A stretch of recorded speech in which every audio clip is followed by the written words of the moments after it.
avec mes enfants, avec mes élèves, avec mes étudiants. Je parle avec vous. Bien entendu que j'ai trouvé intéressant de commencer par ceci.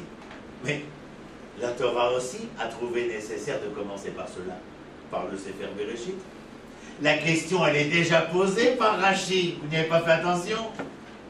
Rashi dit au début de Bereshit, et pourquoi commencer la Torah ici, alors que Torah veut dire enseignement, que tout l'enseignement que tu veux nous octroyer est un enseignement constitutionnel, et qu'il ne commence en vérité qu'à la paracha de Bo, dans le Sefer Shemot.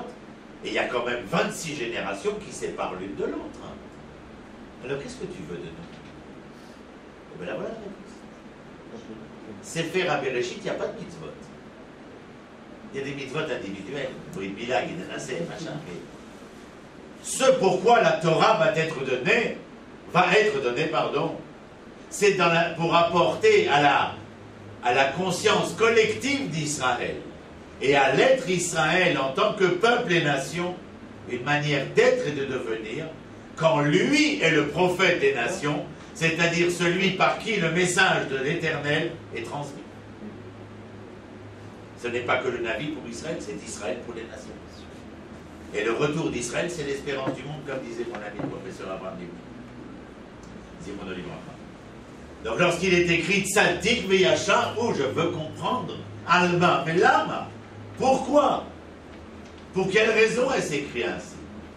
Eh bien c'est parce qu'il faut y prêter une très grande attention. Une parenthèse que je vais vous faire. Le livre des Pirkei Avot, qui est notre traité de moralité. Moi, j'aime pas appeler ça traité de moralité, ça nous ramène à la Grèce antique.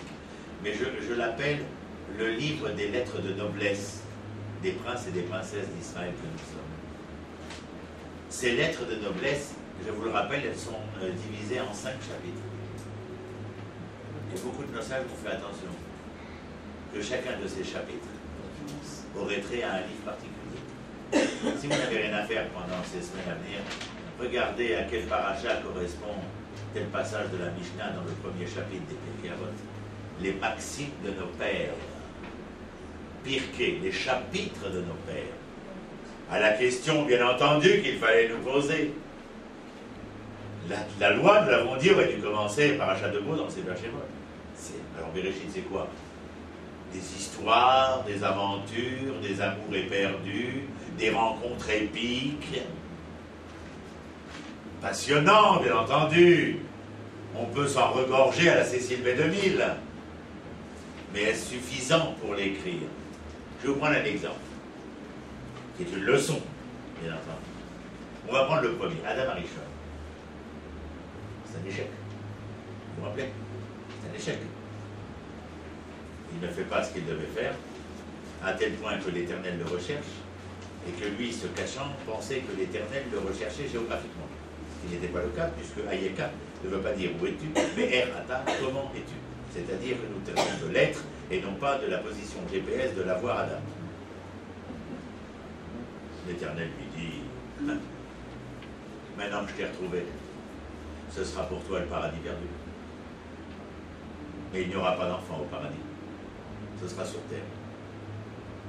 Qui est le premier homme en vérité? Pas Adam, puisqu'il est créé à partir de la poussière de la terre. La femme créée à partir de la côte de l'homme, Zélo Adam. Le premier Ben Adam, qui est-il? Caïn. Son frère Evel. Je le fais très rapidement, ce sont des cours à part entière tout cela. Mais juste pour vous donner de quoi parle-t-on dès l'entrée? L'échec du paradis. Je peux venir et dire, comme beaucoup des élèves, c'est le manianotis, ça ne m'intéresse pas. Moi, j'ai jamais vu le paradis, je ne connais pas. Si tu me parles des hommes tels que je les connais, qui sont nés d'une femme, en chair et en os, ça me parlera plus. Alors parle-moi, ben voilà, je vais te parler. L'histoire, elle commence avec 2 hommes. Caïn et Abel. Vatosef ladedet et Caïn et Achiv et Evel. Pourquoi il y a marqué Vatosef ladedet et Caïn et Evel? Parce que les aides sont multiplicateurs, et donc à chaque fois qu'il est né un garçon, il est né une jumelle avec eux. En vérité, avec Evel, il est né 2 jumelles.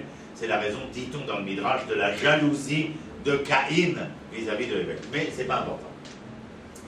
Caïn, prenez cet exemple parce qu'il est, tout à fait significatif. Caïn naît le premier. Je ne vais pas vous poser les questions et les réponses, parce que ce n'est pas le cours, mais je vous dis la réponse tout de suite. Caïn, étant donné qu'il est né le premier, n'a aucune conscience ni connaissance du milieu environnant. Il n'y a rien autour de lui. En dehors de papa et maman en haut, son environnement est vide. Il est donc, de par essence, un être égoïste. C'est-à-dire, il est plus qu'égoïste, il est, j'ai oublié le nom en français, celui qui se regardait dans le phare. Non, mais l'autre, il s'appelait comment? Narcisse, voilà, c'est lui que je cherchais. Donc, il avait toutes les chances d'être égocentrique et d'être narcissique, puisqu'il ne connaissait personne d'autre, il ne pouvait avoir que le reflet de lui-même. Et voilà qu'apparaît Èvel, bien sûr qu'ils sont des très proches l'un de l'autre, ils sont jumeaux. Mais c'est pour le principe de l'idée que les sages veulent le faire travailler. Et Caïn est égocentrique. Il n'a donc pas conscience de l'existence de l'autre. C'est la raison pour laquelle il est égocentrique.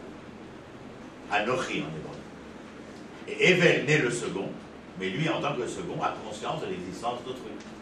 Donc il est un être moral, a priori, de par naissance, dans un milieu préexistant. Éphéméral. Caïn, égocentrique, Èvel, moral. Ils sont deux frères. C'est-à-dire que l'histoire des hommes commence par l'histoire de la fraternité. Le paradis perdu, c'est une chose. Et maintenant, nous sommes avec les deux premiers hommes.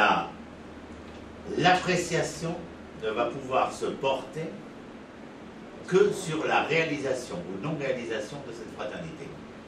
Caïn, ne connaissant pas ce que Èvel connaît, ce sera à Èvel d'enseigner à Caïn. Bien entendu, puisque Èvel a conscience de l'existence de l'autre. Mais Caïn a un pouvoir que a aussi Èvel, mais que Caïn a, même s'il ne sait pas. Il peut entendre. Vous vous rappelez qu'entendre en hébreu, c'est l'ishmoa, l'oreille interne, le liquide du centre de gravité, je vous l'ai déjà fait 1000 fois. Et c'est très important, parce que les gens ne savent pas comment écouter. Anima azin, anima kshiv, anishomea, non, anishomea. D'ailleurs, dès qu'on rencontre quelqu'un le matin, on lui dit Manishma, qu'est-ce qu'on va entendre de toi? C'est-à-dire, et on reste à côté de lui pour bien entendre. Pas comme la plupart, dès qu'on dit à quelqu'un Manishma, on est déjà à 100 mètres, il a tout juste entendu, il n'a même pas le temps de parler. Une véritable catastrophe de la relation humaine. As donc, Caïn va entendre, Èvel doit parler. Vous prenez le texte de Bereshit, il ne parle pas. Il ne parle pas. Puisqu'il y a un dialogue, non pas de sourd ici, mais de muet. Muet en hébreu, c'est Ilem. La racine de Ilem sert à transformer le muet en alim, en violent. Parce que là où il n'y a pas de communication, la violence s'éveille.